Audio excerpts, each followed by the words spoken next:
Friends, welcome back to my channel conceptual biology by Manish Sharma. आज अपन बात करेंगे लिम्बिक सिस्टम की। लिम्बिक सिस्टम को समझने से पहले अपने को बेसल न्यूक्लियाई का आइडिया होना बहुत ही ज़्यादा ज़रूरी हो जाता है, क्योंकि ये बेसिक में आता है। देखिए, बेसल न्यूक्लियाई का मतलब इस वर्ड के अंदर ही है। बेसल का मतलब क्या है कि जो बेस में उपस्थित हो, हम उसे बेसल बोलेंगे। और न्यूक्लियाई है, उसको समझाने के लिए मैं आपको 4 वर्ड बताता हूँ, आपका रिविजन भी होगा इससे। और बेसिक है ये, इसलिए अपने के लिए वो बहुत ही ज़्यादा इंपॉर्टेंट हो जाता है। देखिए कि जब सेंट्रल नर्वस सिस्टम के अंदर सेल बॉडीज अकुमुलेट होती है, तब हम उसे न्यूक्लियस बोलते हैं। और जब एक्सॉन्स अकुमुलेट होती है सेंट्रल नर्वस सिस्टम के अंदर, तब हम उसे ट्रैक्ट बोलते हैं। अब ऐसा ही पेरिफेरल नर्वस सिस्टम में होता है। पेरिफेरल नर्वस सिस्टम के अंदर जब सेल बॉडीज अकुमुलेट होती है, तब हम उसे गैंग्लिया बोलते हैं। और जब एक्सॉन्स अकुमुलेट होती है पीएनएस के अंदर, तब हम उसे नर्व बोलते हैं। ठीक है, तो grey matter lying in the white matter in the central nervous system is called nucleus. Grey matter का मतलब क्या है? यहाँ पे जब सेल बॉडीज अकुमुलेट होती है तो वो कैसा ग्रेइश अपीयरेंस देती है, इसलिए यहाँ पे ग्रे मैटर बोला गया है। There is a group of nuclei at the base of cerebrum called basal nuclei. देखिए कि कुछ ग्रुप ऑफ न्यूक्लियाई होते हैं जो कहाँ पे उपस्थित है?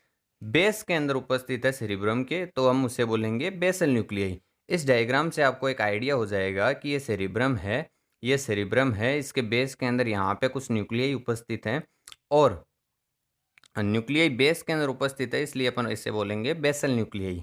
और सेंट्रल नर्वस सिस्टम में है ये। ठीक है, अब अपन आगे बात करते हैं कि basal nuclei along with the hypothalamus form limbic system. देखिए, लिम्बिक सिस्टम का फॉर्मेशन किस किस से होता है?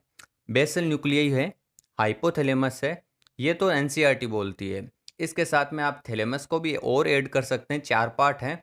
4 पार्ट कौन कौन से? बेसल न्यूक्लियाई है, उसके अंदर 2 मेन न्यूक्लियाई हैं, अमाइसडेला और हिप्पोकैम्पस। उसके साथ में हाइपोथैलेमस और थैलेमस दोनों मिलके, ये 4 पार्ट मिलके लिम्बिक सिस्टम का फॉर्मेशन करते हैं।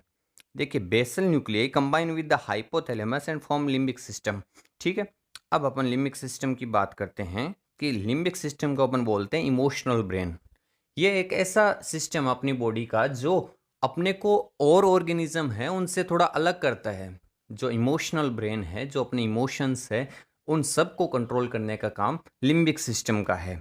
अगर अपने को कोऑर्डिनेशन करना है, अच्छा कोऑर्डिनेशन करना है पूरी बॉडी के साथ में, तो अपना लिम्बिक सिस्टम अगर सही है तो अपन पूरी बॉडी के साथ में अच्छा कोऑर्डिनेशन कर पाते हैं। देखिए कि it is made up of main 2 basal nuclei, hippocampus and amygdala. इसके अंदर बेसल न्यूक्लियाई हैं, उनमें जो मेन है वो है हिप्पोकैम्पस और अमाइगडेला। अब जो अमाइगडेला है उसकी एक्टिविटी देखिए कि अमाइगडेला क्या कंट्रोल करता है, किस तरह से फंक्शन करता है। देखिए, amygdala control our daily life emotions like pleasure, sadness, grief, reward, punishment, sexual attraction, revenge. ये सब कुछ कौन कंट्रोल करता है? अमाइगडेला। देखिए, जितना एग्रेशन है, एंजाइटी है, फियर है, स्ट्रेस है, ये सब अमाइगडेला स्टिमुलेट होता है तब आता है। इसकी एक्टिविटी को अगर आपने पढ़ा है ह्यूमन हेल्थ एंड डिजीज, उसके अंदर आपने बेंजोडाइजेपिन्स के बारे में पढ़ा होगा, जो बेंजोस की कैटेगरी की है। ये ड्रग है, ये अमाइगडेला की एक्टिविटी को क्या करती है? इनहिबिट करती है और डिप्रेसिव इफेक्ट शो करती है। तो अमाइगडेला क्या कर रहा है कि जो एंजाइटी है, फियर है, फोबिया है, इनको कंट्रोल कर रहा है। जैसे ही अमाइगडाला स्टिमुलेट होता है तो ऐसी एक्टिविटीज़ आती है, जैसे एंजाइटी होगी पर्सन को, फियर लगेगा, फोबिया है उसको। और जब बेंजोडाइजेपिन्स उसको दी जाती है तो उसके कारण उसकी जो एंजाइटी है, फियर है, फोबिया है, वो सब कुछ क्या होते हैं? कम होते हैं। और ऐसा ही सेम एल्कोहल लेने वाले पर्सन के साथ भी होता है। एल्कोहल जब पर्सन इनटेक करता है तो उसको किसी भी तरह का फोबिया नहीं होता, डर नहीं लगता है किसी भी चीज़ का, स्ट्रेस नहीं रहता है, एंजाइटी नहीं रहती है उसको। तो ये सब कुछ क्या है कि एल्कोहल लेने वाले व्यक्ति के साथ में भी बिल्कुल ऐसा ही होता है।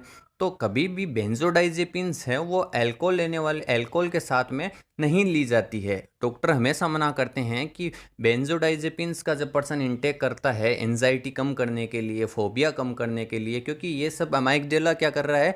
कंट्रोल करता है। अमाइगडेला जब भी स्टिमुलेट होता है तो पर्सन को एंजाइटी होती है, फियर लगता है, तो उसको कंट्रोल करने के लिए उसे बेंजोडाइजेपिन्स दी जाती है और एल्कोहल को उस समय बंद किया जाता है। देखिए, अगर अगर पर्सन कोई ज़्यादा अल्कोहल इंटेक करता है तो उसको 2 साइंटिस्ट है, उन्होंने बताया कि क्लूअर और बूसी नाम के 2 साइंटिस्ट हैं। इन्होंने क्या बताया? इन्होंने बताया कि जब पर्सन अल्कोहल का ज़्यादा इंटेक करता है तो उसके पेयर ऑफ अमाइगडाला हैं, वो क्या हो जाते हैं? इम्पेयर हो जाते हैं, डिस्टर्ब्ड हो जाते हैं, और उसको जो सिंड्रोम का नाम है वो भी क्लूअर बूसी सिंड्रोम ही है। और ये कहाँ पे हुआ? उस पर्सन को जब कैसे हुआ? तो वो जब पर्सन क्या करे कि अल्कोहल का ज़्यादा इंटेक करता है तो उसको क्लूअर बूसी सिंड्रोम होता है।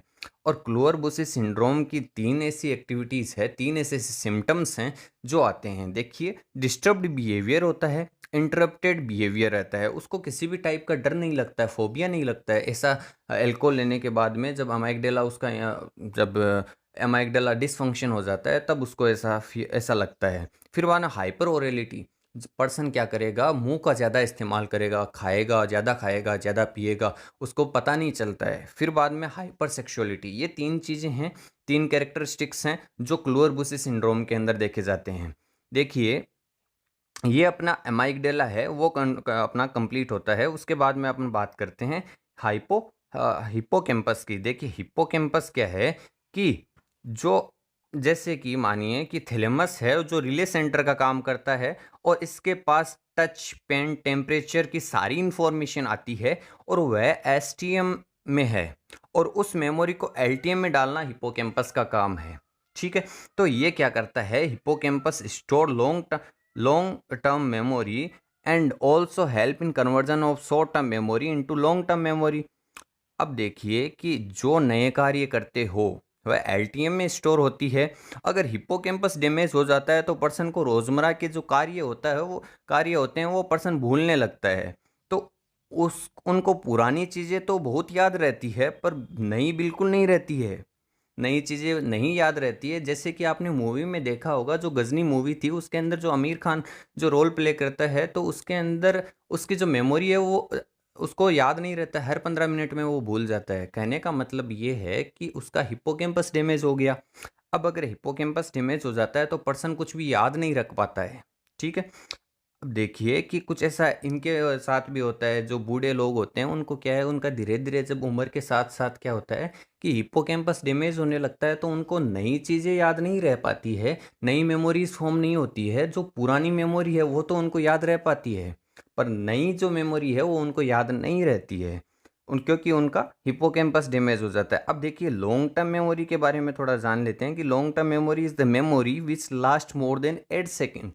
8 सेकंड से अगर कोई मेमोरी ज़्यादा रहती है तो उससे अपन अब बात करते हैं, तो लॉन्ग टर्म में बात करते हैं उसको। ये साइकोलॉजी के अंदर आता है। ये एक स्पेशल नोट था। Hope you like the video. अगर आपको ये वीडियो थोड़ा भी ऐसा इन्फॉर्मेटिव लगता है तो इस वीडियो को लाइक करें, चैनल को सब्सक्राइब करें। Thank you for watching the video.